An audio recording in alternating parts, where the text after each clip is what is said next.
figure out what it is that you're looking for and what it is, and be very honest, right? And so if what's important to you is a work-life balance, okay, are you okay with making less money, right? Or are you okay with, I want to work remote and so and so wants to go into the office. We're human beings. Bob, who goes in the office, always playing kickball with the CEO, is going to wind down Wednesdays. Again, like I said, with the entertainment thing, we're people and relational. So even if your performance is the same, he might get the promo because it's like, but we don't know Kyle. He's out there in Texas doing his thing. We see him once a year at the, get together, but I've been over his house for a movie night, right? And so like those are the things that happen. So you have to be okay with that, right? Because I think now a lot of people kind of want, like, I want the title, I want the money, but also I don't want to come in the office. I want to do things my way. And it doesn't always work like that.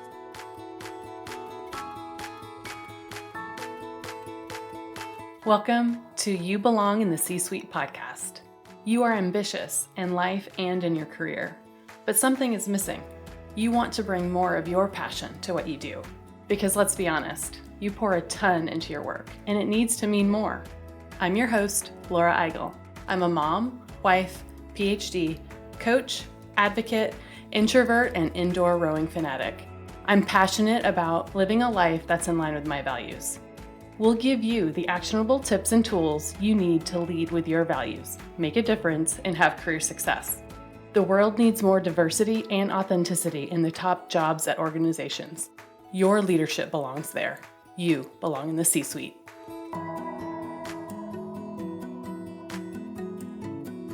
What gets you up in the morning?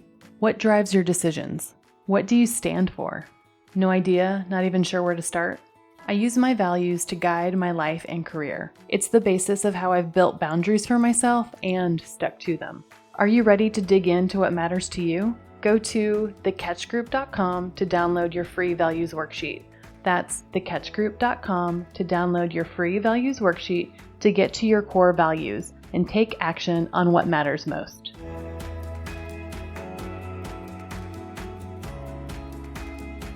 Welcome to this week's episode of the You Belong in the C-Suite podcast. Today, I'm excited to welcome our guest, Kyle Samuels. Kyle's going to give you a behind-the-scenes view on what it's like on the other side of executive recruiting. Kyle Samuels is the founder of Creative Talent Endeavors, an executive search agency and consultancy that aims to revolutionize the talent landscape.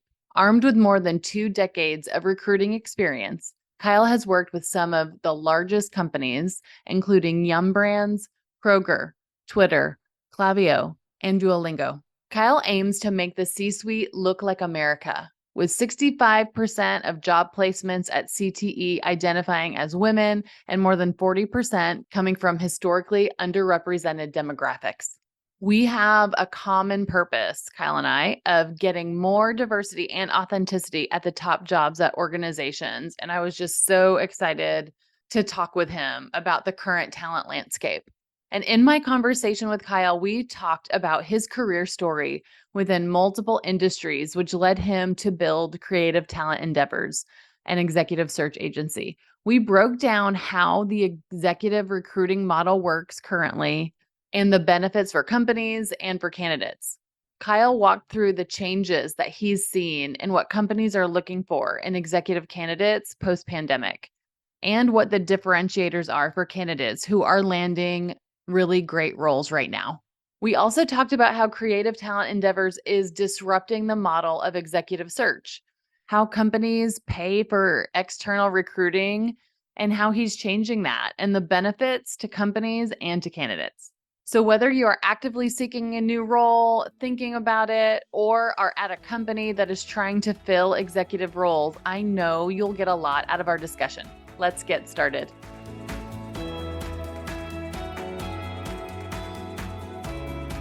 Well, Kyle, I want to welcome you to the You Belong in the C-Suite podcast. Thank you so much for joining us. Thank you for having me, Laura. Yeah, well, I'm excited to give this perspective of what you are seeing in the talent market. But before we get into all of that really good and juicy stuff, I want to learn more about you. So we've briefly met each other, but I do not know all the good things, all the stuff that has gotten you here. So tell me more about life, career story, all the good stuff. My name is Kyle Samuels. I am founder and CEO of Creative Talent Endeavors and grew up in Cleveland, Ohio, suburb called Shaker Heights, single parent mom, all that good stuff. Went to college, was going to be a lawyer. For those of you listening to this old enough to remember, there was a show in the 80s called LA Law. I was in fourth grade. I saw Blair Underwood as a fly ass black lawyer, and I was like, I know what I'm going to be when I grow up. So from then on, it was going to be a lawyer. You go to school, they say just get good grades, do well in the LSAT, and you'll be fine, right? So took film classes, poli-sci, got good grades, got into Emory, which was my number one choice of law school, looked at the paper where they tell you congratulations and here's what it's going to cost to go. And I was just like, you know what? First off, I don't think I'm ready for 3 more years of school. Second, my friends are getting job offers where they're getting paid the same amount that I'm about to go into debt. Let me try that out. I was very comfortable and adroit with technology, even though I was a poli-sci guy. Like my computer programming friends used to come to my apartment to use my Apple, right? And so they snuck me into, I didn't have a resume. Again, I was just going to go to law school, so I never needed a resume. Helped me build a resume, literally snuck me into a computer science job fair at the end of the year, right? So this is like the dregs of people, not people, but opportunities, right? Yeah. And so long story short, TLDR, as the kids say, met with the company. They're like, oh, we like you, but here's the thing. You have zero computer science in your background. And also we've already hired our incoming crop, but we'll keep you in mind. But here's what you can do if you want to become viable. And by the way, this is late 90s. So I remember Y2K, oh my God, planes are going to fall out of the sky. So they said, hey, if you learn JCL, Job Control Language, and COBOL, these two ancient computer programming languages from the 60s and 70s, then yeah, we can actually consider you, right? You don't have a degree, but blah, blah, blah. So the summer I graduated college, while all my friends were spending their little bonuses and having fun, I was sitting at a dining room table teaching myself to program antiquated software languages. It is one of my biggest accomplishments because it blows my mind that I managed to do that. And then you go to a center and you take the test. There is no cheating. You know how to do it or you don't. Can't do a line of code like that anymore. But I tell you that story because 2 things. Number one, I'm very focused. And if I want something, I'm tenacious. I'm going to go for it. And I believe I can make it happen. Sometimes it may seem like hope is against me, but it is what it is. And the second part is the irony is ended up getting the job or a job with them and never used that. I did something totally different in technology, but it wasn't college ACL, but that's fine, right? So stayed in my first couple of years computer. And what was great for me as an introvert and as an only child, right? Someone who's neurodivergent, your success is based on the value of your work product, not your relationships, not your political, not your schmoozing. It's just like, oh, you're good, so you can get promoted. Awesome. So then ended up moving to Los Angeles, worked for a startup, got laid off with a bunch of people. It was one of those, Web 1.0 issues where they spend too much money, blah, blah, blah, blah. So I was like, okay, I think I'm ready for more school, but I want to go to business school, not law school. I realized that was my path, I thought. Unfortunately, my mom passed away at that time. And so went back to Cleveland to take care of the house, do all that good stuff. And I kind of had, I consider like the Oprah moment where you're just like, life is really short, huh? Because she was young when she died, right? And, tomorrow's never promised. I have always had a huge interest in the business of entertainment, not front of the camera, but just like the production, the agents, the managers, how it works. Love it. And so like I used to read Hollywood Reporter and Variety when I was in college on microfiche or whatever. I'm old. And so, anywho, I'm still living in Los Angeles. And my girlfriend at the time, she had a friend who worked at a big agency.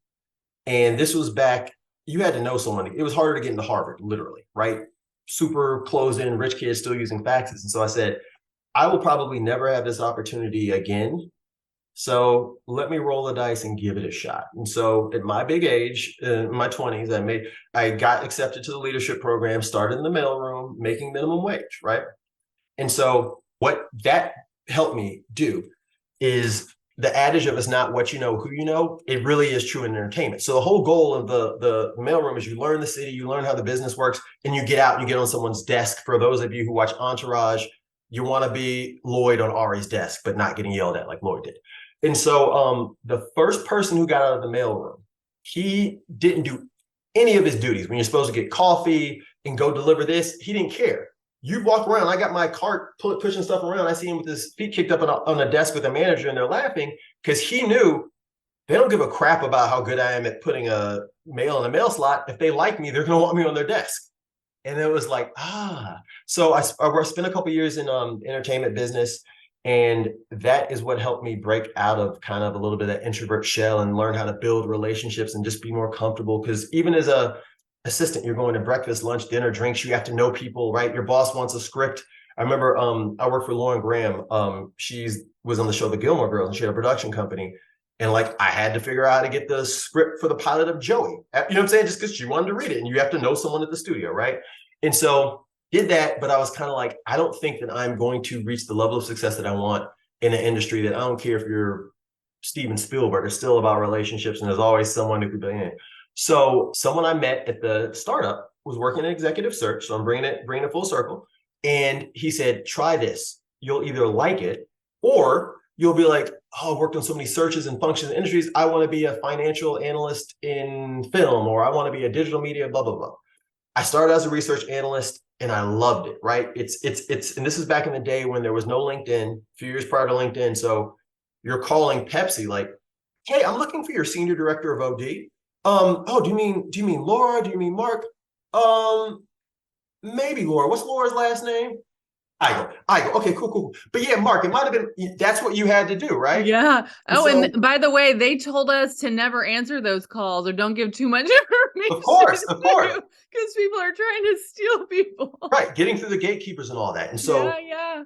but I love the challenge, and I love that the end process is you're helping your company get better, and you've introduced, because again, it's retained search, you're mostly going after past people. You've introduced an opportunity to someone that they didn't know they wanted, right? And so right. Did that for a while, then I became a recruiter, and it was just like wild that like you call someone on a Thursday at 1 p.m., they're not expecting your call, and you start to tell them why you're calling about the job and the thing, especially back then in the before times before we worked, remote and stuff. It was like, hold on for a moment, let me close my door. And that's when you're just like, yes, I got it, right? So anyway, I tell you that story because the technology aspect represents my love of data and process and systems. Mm-hmm. The entertainment aspect helped me build up the relationship building and interpersonal skills part. And then when you think about HR and executive search done well, in my mind, it has both aspects, right? It's got the empirical data-driven stuff, but it's also got, you're dealing with human beings, relationships. And so it's got that. And so it was a perfect marriage. It was a perfect marriage. So I spent about 5 years in executive search before I decided to go back to school, and I got my MBA at Purdue. Left there, I joined GE's HR leadership program. The reason why I did that is I had done all recruiting, but I never actually worked in other functions of HR. And I wanted to get that experience as a journalist. And I had to fight. They wanted to put me, this is when GE still owned NBC, because of my entertainment experience, they wanted a perfect thing. But I was like, no, I never worked for a company that made a tangible good. Yeah. And so they're like, okay, word. So guess what, buddy? Welcome to GE Aviation. It's union related. And by the way, there's probably going to be a strike this year over healthcare. Have a blast. And it was awesome. It was awesome, right?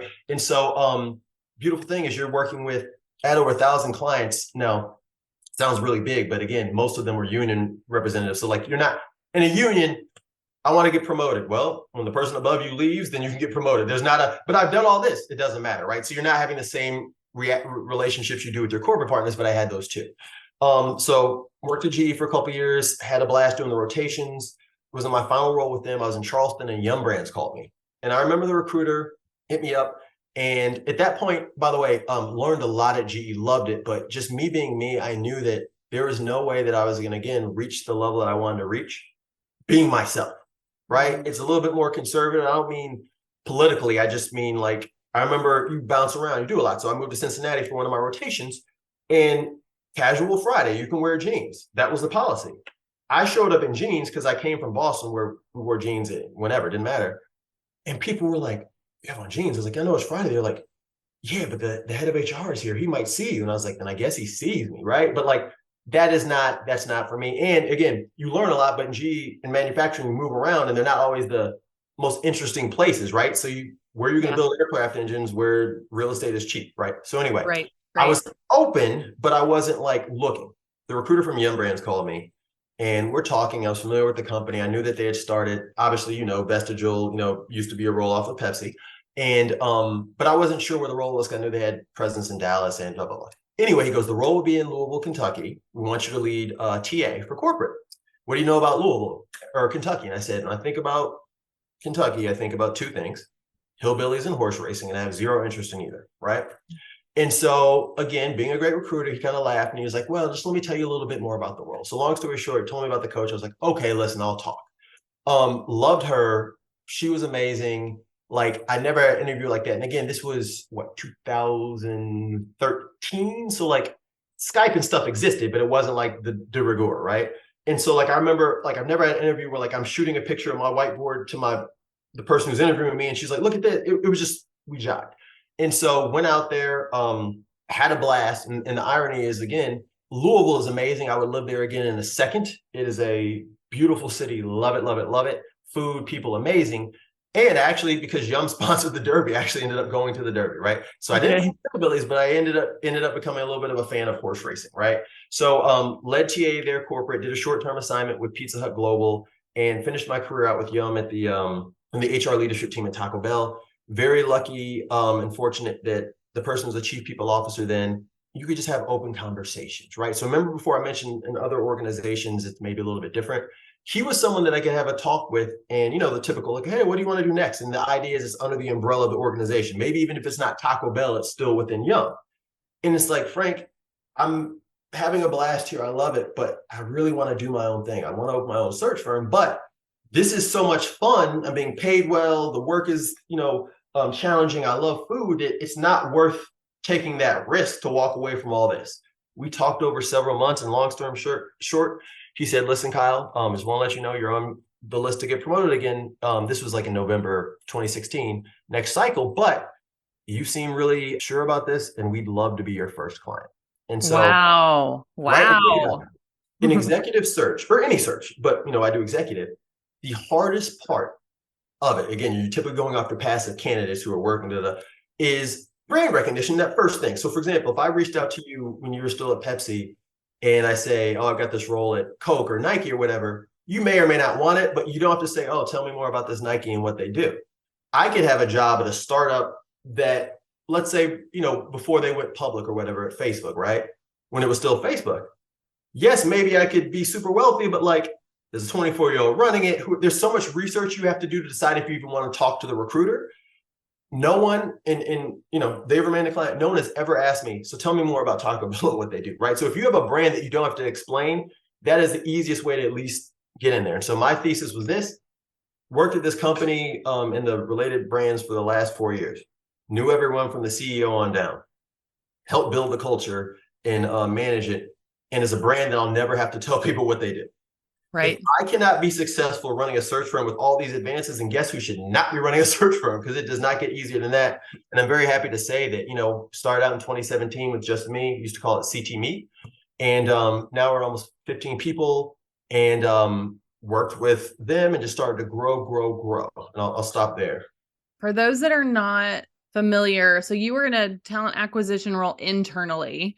So before that, you filled some of those roles at different levels, but for executive search, often those roles are filled with the help of a search firm. So then you moved to external, where you could take some of those roles and you almost like speak on behalf of Yum, for an example, to candidates. You then find those passive candidates, you call them, you DM them on LinkedIn, you know them through networks, you get referrals, and then you become the matchmaker between the candidate and then your client, which in that example was Yum. And so there's lots of different models, but for executives, often leaders or companies, talent acquisition, look to executive search firms to do some of that work for them. So I just wanted to set the table for that, because there's different ways that people do it, but it's very common for executive roles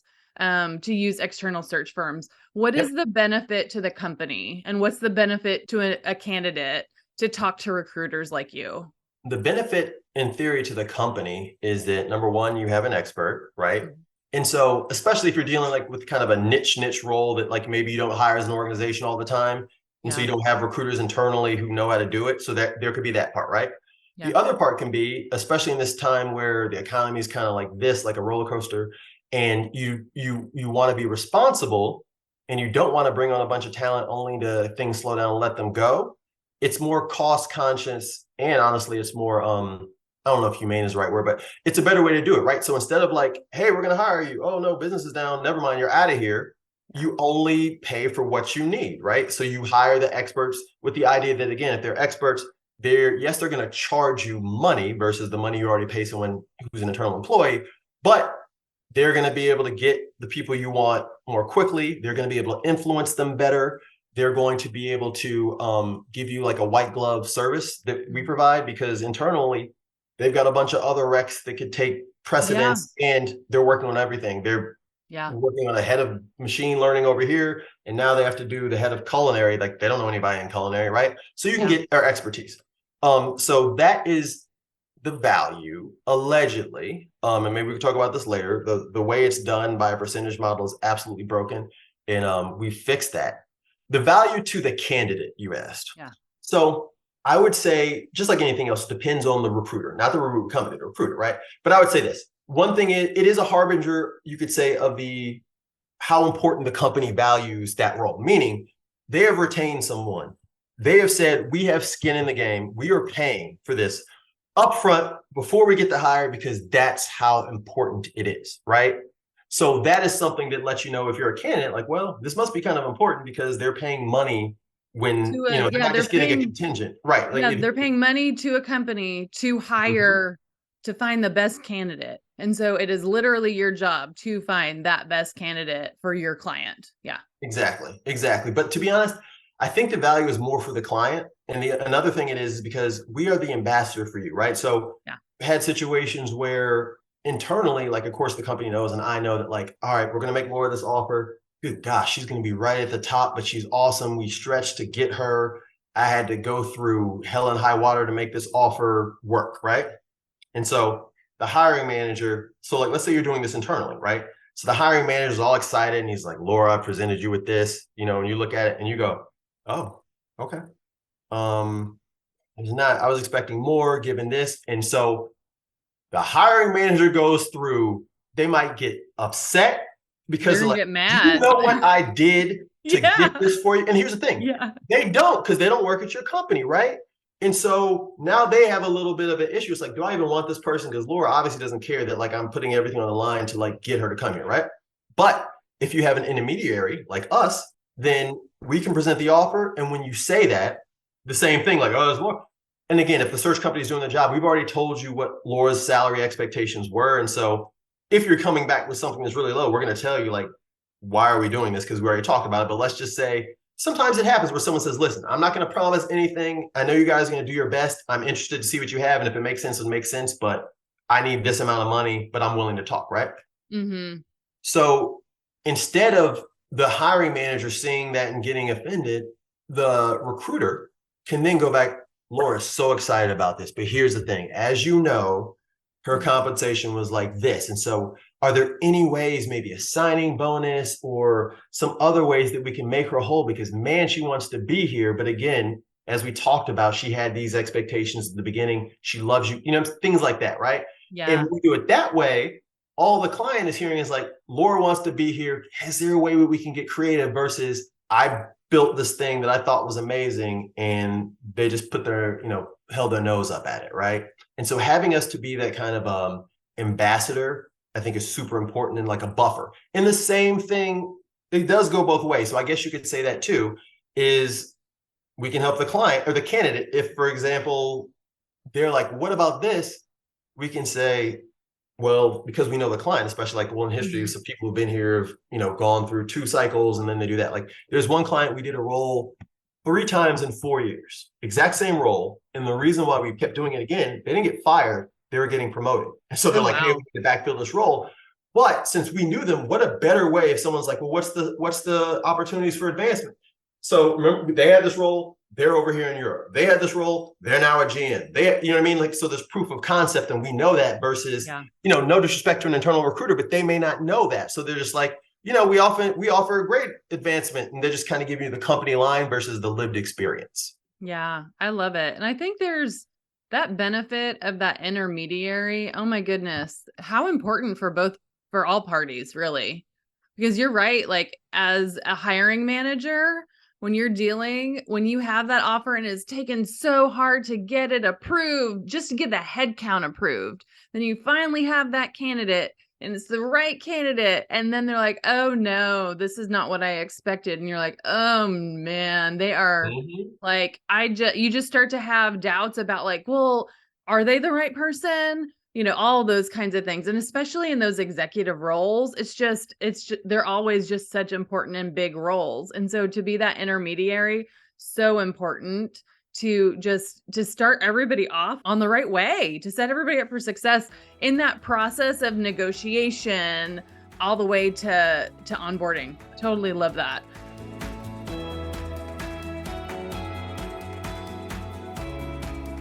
I'm really happy to talk about the You Belong in the C-Suite group coaching retreat. So you know that we have different cohorts. We've had 7 cohorts so far over the last 3 years, and all of those, except for one cohort, have been virtual. And so this is the first time I'm hosting an in-person retreat, and I'm hosting it for the alumni of the You Belong in the C-Suite group coaching program. So the retreat is limited to alumni or current participants only. So you may be asking, Laura, then why are you telling me about this? I've not been a part of your group coaching before. I can't come. Well, there still is time for you to join us because we are now enrolling for our next cohort 8, for group coaching. So if you join us for this cohort, then you are invited to join us for our first retreat. So to learn more about our retreat, go to thecatchgroup.com/group coaching or send me an email at hello@thecatchgroup.com. We'll be accepting applications for group coaching for this cohort through February and getting started with our 6-month group coaching cohort in March, and then the retreat is in April. So if you are a high-achieving woman who is looking to build her career intentionally, then this is the group for you to join. It's a really great program for women who are either looking for their next career move and want to get clarity on what that next career move should be, or it's a really great fit for people that are new in role and want to set themselves up for success. So go to thecatchgroup.com/group coaching to apply now.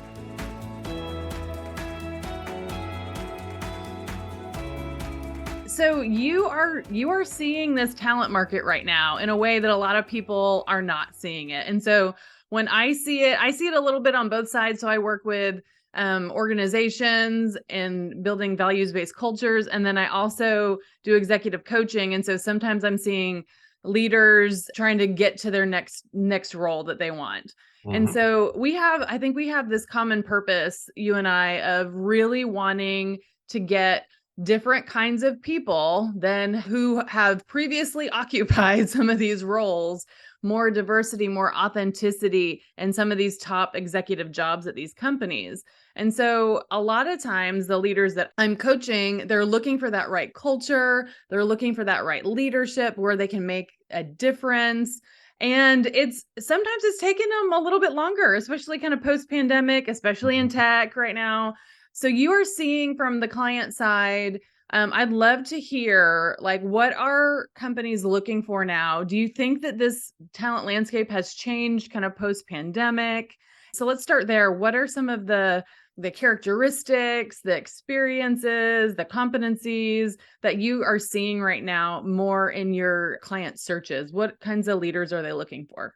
That hasn't changed. I would say, and this is, of course, more people want people from a, more, even if it's a manufacturing company, right? Understand technology, because, core of any company these days is technology, right? So that's super important. But in terms of like the KPIs and such, that has not changed as much on the client side.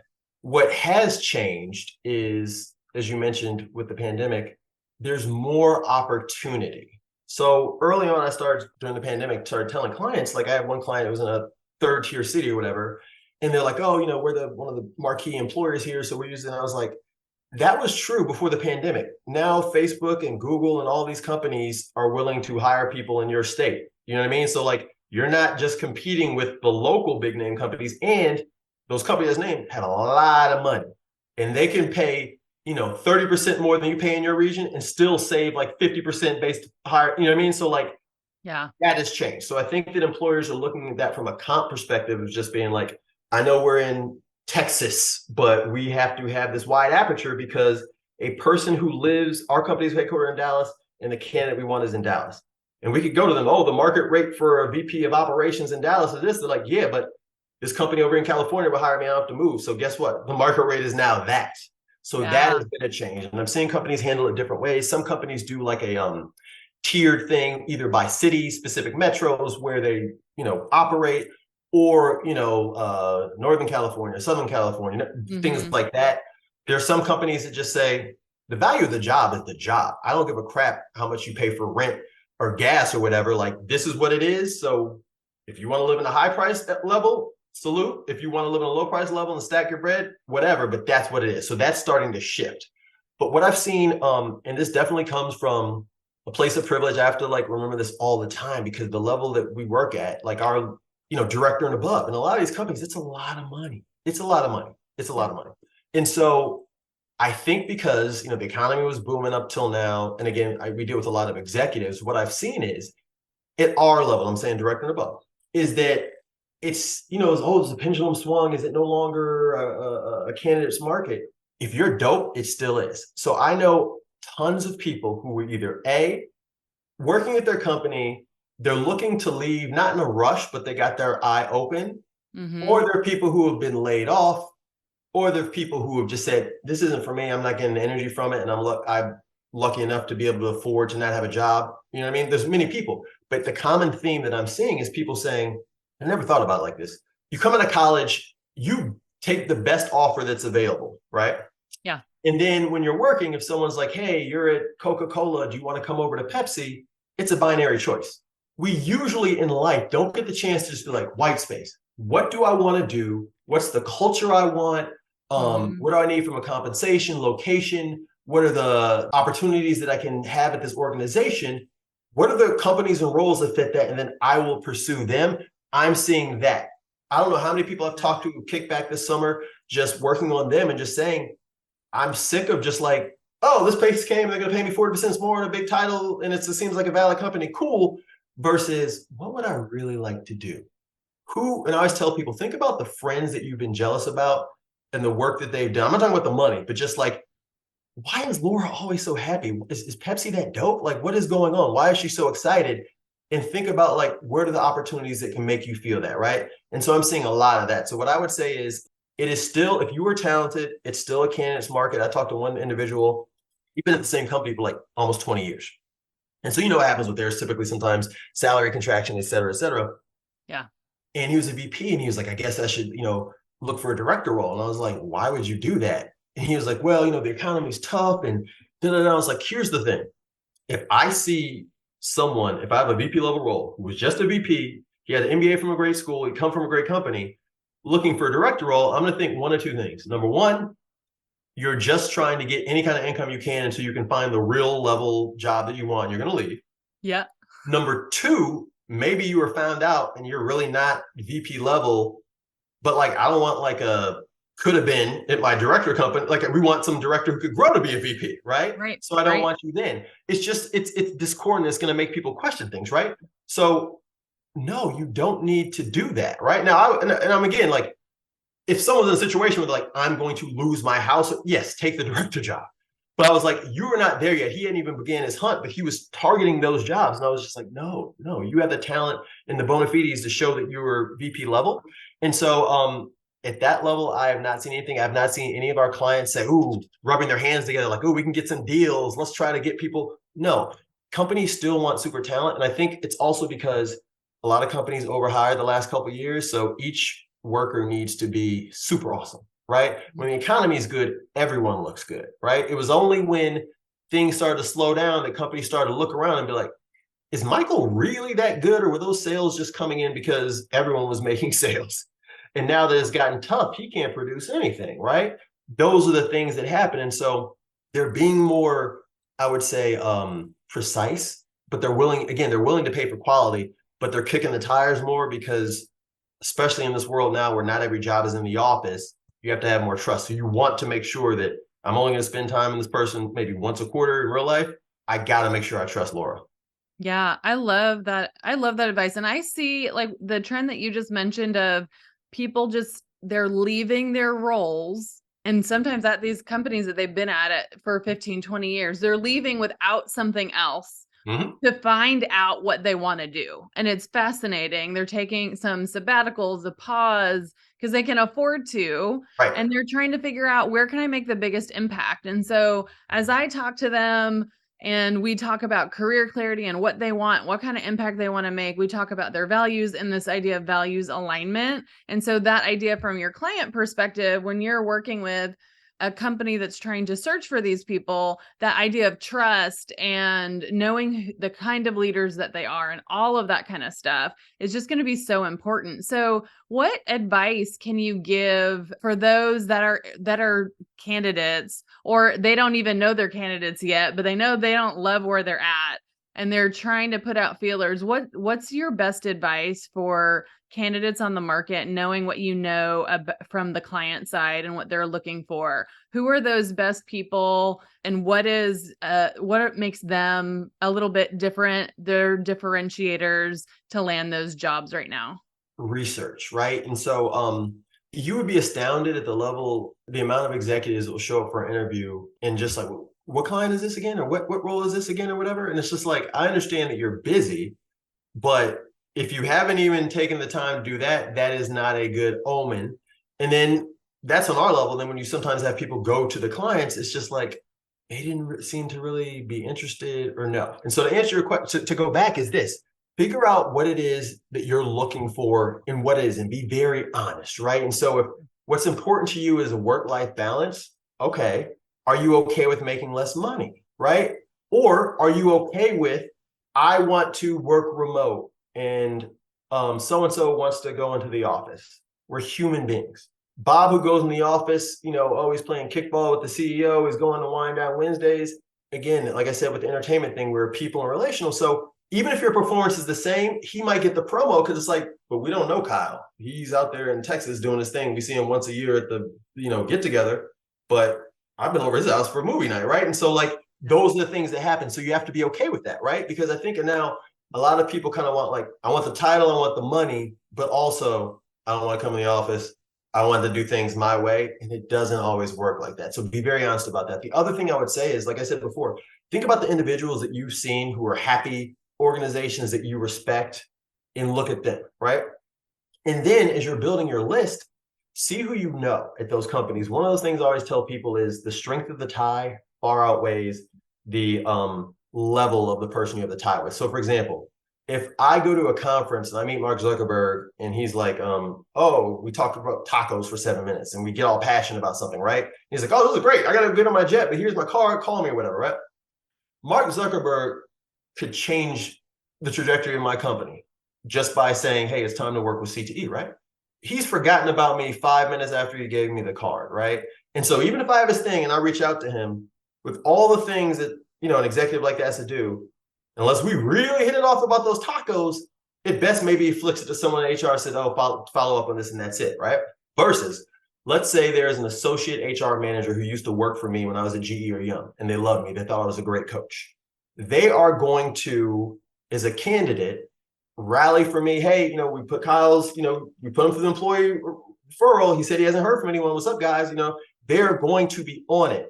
And again, they don't have the power, but they have the interest to push it up the hill and do everything they can. And so I think sometimes people say, oh, well, I don't know any of the executives there. No. Don't ever say that, right? It's the person who really cares. And honestly, it works both for a candidate perspective and for people, by the way, who are listening, who do business development. We've received clients from executive admins who I worked with in the past, and just like at different companies, they're like, oh, Kyle's great. You should check him out, right? They're not the CEO of the company. They're reporting to one of the executives, but those are the things. So like, don't just think about like the biggest titles. Think about who you have relationships with, who you care about, who cares about you, and then kind of like focus on those organizations. I love that. I think that's such good advice. And it's this, like you said, the strength of the relationship of the person that's going to advocate for you on the inside. Yeah. So as a search firm, are you ever trying to understand and get to know candidates that you don't know yet? Like, is that interesting to you, or is that Not interesting to So, you? Tell me about that, because that's always a question people ask me as a coach. They're like, should I get to know search firms? yes, it's always better. I always feel like it's better to have it and not need it, and need it and not have it. And so, as a candidate, take those calls because they're going to have a database, and let them know your compensation, the titles you're looking for, so that when they have a role, you're one of the first people they hit. So for us as a search firm, we're a little bit different than a lot of the bigger firms. They essentially have their group of people and they make money by just taking the same candidates, flash them around. Hey, we're Korn Ferry, so that means we're lit, and you should take one of our candidates and or take this other one, right? It's efficient for them to do that, right? The way we work from the inside out. So when we're doing a search, we start with who do we know, right? Who are prior placements or candidates, right? Then, if they're not right, who do they know? Then we go out from there. Then we go to other people we've interviewed in the past for other roles that maybe, oh, I can't relocate, but they were awesome, right? But then we also go out and make new friends, right? That's super important. And it's one of the reasons I think that at the executive level, there's such a lack of diversity. If the same women and people of color bouncing around in these little groups from these big search firms without reaching out to other people who could be qualified. And you know why? Why would I go make a new friend when I have this list of friends that we built for 40 years? And sorry, client, you're going to stick with that, right? So we're all about what I call making new friends and reaching out to people. And I love it. One of the things that we do, I like to call it a wild card candidate. And that's someone who, like, on paper, you might be like, why am I talking to Mark Kyle? And I'm like, hold on, let me explain all the reasons he's awesome, right? And just to expand the aperture. I think that is something that needs to be addressed because these are influential roles. There's tons of people out there, but companies are wary of taking a chance on someone who isn't known, right? And don't get me started about backdoor references. I abhor those. Just because someone's like, I don't like working with Laura. Oh, she was in HR. What'd you do? I was in procurement and she pissed me off one time about a vendor, so don't hire. Like, what does that mean? It has nothing to do with you doing your job, right? So I don't like backdoor references. What about how you are seeing just kind of executive search and how you're kind of changing the landscape? Like, tell me more about what you're doing differently moving forward, and what you're trying to accomplish. Okay, let me paint a picture for you. I like to make examples. So you know when you if you're moving houses, and I moved a lot, you call the move or the movers call and they're like, how many levels are, how many stairs are there, whatever, right? Because it's going to cost more if they have to go up 3 flights of stairs, right? Yeah. So they're using data specific to your situation to determine the price that they charge you, right? Because if they didn't do that and they just said, we charge a percentage of the value of your house, that's your move, right? And so some people are like, well, that makes sense because, the bigger, more expensive it is, the bigger your house is, and they're doing more work, right? But riddle me this, Laura. Take a $500,000 house in Waco, Texas, probably 3 or 4,000 square feet. Take a $500,000 home in Manhattan, it's probably a 400 square foot studio. If you're the person with the studio, is it fair that you're paying that same percentage of the MSRP for the work that they're doing? No. So why do you think executive search has been based as a percentage? It's The been whole based, yeah, and it's so interesting. So just to put it simply, it's like your client, so a client hires you and it's the percentage of, what is it, the base salary or total comp that they it then depends pay? on, yeah, either Okay. one. Yeah. But it's a percentage of that they pay you to find the right person. Is that how it works? But here's the other part. It's a percentage of a currently unknowable price, right? Right. If you can say our target comp is 300K, but there's always a range. Yeah. Or you might find someone you need to, whatever. So it's like you're saying, I'm going to pay 33.33% of a price to be named in the future, right? Regardless of the level of difficulty or efficacy. So think about it again, supply and demand.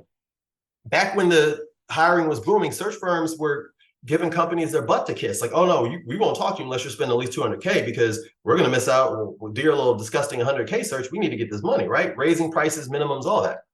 Guess who didn't say, oh guys, things are tough now, so we're actually going to cut our rates, right? But again, even if they did, the problem is you're using a percentage that means nothing. Yeah. 100 years ago, someone said, hey, this is the way we do it. And so the reasons that search firms do it, because it's friggin' lucrative, right? like you're passing around the same amount of people in your network, especially if you've been the vaunted, big Shrek search firms or something like that, right? So you're basically trailing off. It's the old no one ever got fired for hiring IBM thing, right? But it's dumb search. So what we've done is we have created an algorithm. It's a product called Ferranti, right? So it's an AI-powered, data-driven algorithm that instead of just saying like, what's your role and just giving you a percentage, we figure out what makes your role special. So we ask you for your base salary, bonus, level of the role, functional area, company size, industry, office environment, and metro area. The last two, super important. And so, for example, if you are paying, and it's also on the back end, it's based on like our strengths as a recruitment and the number of days it takes us to do searches, et cetera, right? But here's what we posit. If you are paying at the 20th percentile for a role in financial services in Butte, Montana, which is not known as a bastion of financial services companies, right? And you need to come in the office all day. And let's say you want to pay that person, just keep it simple, a total cash comp of 300K. So 30 to 3 and a third would be $100,000, right? Mm-hmm. Our price might be $140,000 because the reality is convincing someone to leave Manhattan to go to Butte, Montana, where if this doesn't work, you're going to have to move again because there's no other companies that are out there that do what you do. And by the way, they want you to come in the office every day. It's going to be a lot harder to find that person than if you had the exact same company and it was in, say, Chicago, and you don't have to come into the office, right? Or it's nationally remote. So who cares where you live? Work from wherever, right? And so what we've done is built an algorithm to give you a price. We call it the Ferranti again. And so it takes all of those data points into effect. It comes up with a flat price. So the percentages may change. And by the way, again, our price is not always going to be the least expensive. That's not the point. The point is to give you, for the first time in executive search, a data-driven price, and we can tell you why. Because I would say this, in this day and age right now where, unfortunately, tons of people have been laid off, but especially, obviously, talent acquisition people, because we're not hiring, we don't need to pay people to find people for us to hire. Yeah. So talent acquisition executives, easily identifiable. It's a function that's existed for decades, yeah? Do you remember early this year, Netflix went viral? They had an AI prompt engineer role that was like 900K. I don't remember that. No. Yeah, look it up. Okay. Look it up. Okay. And so that is a role that didn't exist a year ago. Uh-huh. Those titles didn't exist a year ago. So the people with the talent it's not going to be super obvious. It's going to be hard to find, and they're going to want a lot of money. So if I'm a big Fortune 500 company who has shareholders to talk to, how can I stand to the board and say, I paid 30% to this search firm for a role where the people were easily identifiable, open to work, and easy to find? How do you justify that by saying, but we also paid 30% for a role where they had to roll up their sleeves and get busy? So you could say, now I guess you could say is like, hey, we got priced right for the AI role and we took a haircut on the TA role and kind of lump it up to that if you wanted. Or you could say, man, what if there was a way to get an actual data-driven price for the search and come up with something? So again, we call it the Ferranti. It gives you a flat price. It's locked in for 5 days. So please shop around, talk to people, ask us questions, right? That's what we really want. I want someone to say, well, Kyle, why is your price 87,000 when everyone else is 115K? It's like, well, we're awesome at HR searches. It's in the middle of the country in Dallas. The person only has to come in the office 2 times a week and you're paying at the 85th percentile. That's why. Mm-hmm. The amount of work that we're going to have to do for this, we're kind of giving you the savings. Again, I used to work with GE. I'm all about Lean Sigma. And to me, we're eliminating the client's waste, the extra money that you paid to that person. Now, again, someone could say, well, your price is higher than theirs. We're just being upfront. And so you can take it, have a risk and do it. But again, our price that we're guaranteeing is higher than a percentage of only if you land at that exact salary. If you go up, you got to pay more. And the other thing is this eliminates the agency problem, right? I'm in a business where if I have 2 people who 100% can do the job you want, and one is at the very top of your range, the other one's in the middle, who do you think the big company is going to show you? Because you're going to be like, oh, this is great, whatever, right? This takes it away. We have a flat price. That's our fee, and it's data driven. I know other companies do, but those are arbitrary too. 50K, 100K. there's no data in that. It's just an arbitrary flat fee. So you know that if we show you that person at the top of the pay range, it's because they're awesome, because we don't get paid a dollar extra for them, right? Yeah. And the other thing that I love about this is that I think it helps democratize executive search and knock down this big old boys club where you have to have enough money to even have them deign to work with you. There are companies, especially startups, and especially, unfortunately, people of color and women who are founders, right? They don't get as much money, they don't get as much funding. And so they're like, wow, I would like to have some money to use executive search, but I can't pay 100 or 200K minimum. Go to Fair and T, they might be like, oh, 59.6 for an HR director that's nationally remote, and you know what I'm saying, we're paying well. Oh, okay. I think we can do that and have the access to that awesome talent by hiring a search partner. So it'll be launched by the time everyone hears this. Yeah. I'm really excited for this. I love this idea of democratizing executive search, but then also the types of candidates that you're going to be giving them also feels like just the values that you have talked about and just what you stand for. They're going to be really great candidates, and they're going to be different kinds of candidates too. And so it feels like a win, obviously, for the clients and the companies that are going to hire you to find the people, but also ultimately for the candidates as well. And so I'm just so excited that I love to see disruption in how we've done HR. And so I think this is a really important space to disrupt. To your point, like somebody did it a million years ago, and that's what we've been doing since then. So let's disrupt it to make it better for everyone. You'll get better candidates at companies, make those matches faster, and get people into fulfilling jobs to make impacts at those companies faster. So I'm a fan. I'm excited for you. And I just want to thank you so much for sharing your thought leadership and your story with us today. We're going to put everything in the show notes, but what's the best place to find you and to connect with you? Yes. You can find me on LinkedIn, LinkedIn.com/Kyle Samuels. Or go to our website, hirecte.com. Take a look at the team. You can interact with me, reach out, learn about our offerings. Those are the two best places. Perfect. Well, thank you so much. And I'm really excited that we connected today. Thank you, Laura.